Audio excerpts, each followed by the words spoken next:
Today we're going to work on the upper hamstring glute complex, right up on the lateral aspect of the hip. Again, if you play a lot of sports or do a lot of lateral movement, lateral agility, these areas right out here on the outside edge of the leg musculature can get really jammed up and gunked up and restricted.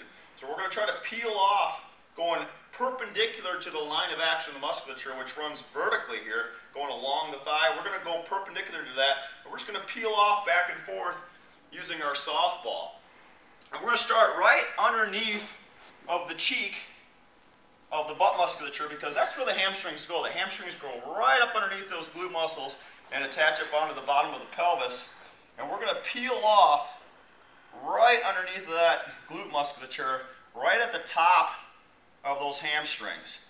We're just going to roll left and right, kind of swooping and duping right through it, side to side, peeling off the hamstrings. If you find a spot that's really restricted, you can just barrel down on it, give it a little mini roll, maybe a little circular action.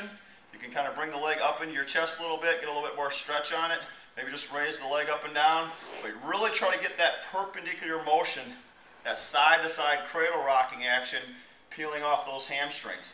Those hamstrings also meet up into the back side of the IT band. So when you roll to the side here, don't be afraid to get up on the outside edge of that IT band on the back posterior part of the leg and start getting some separation on that IT band, vastus lateralis, and hamstring complex. Once you've spent 2 to 3 minutes on one side, then go ahead and flip it over. Spend the same 2 to 3 minutes on the other side.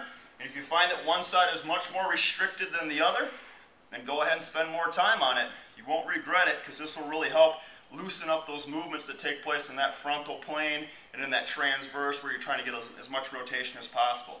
After you spend 2 to 3 minutes on each side, then go ahead and see if you can find a stretch that'll help focus in on that exact area and really try to get some elasticity and some flexibility through those tissues. And then go ahead and shoot for something else.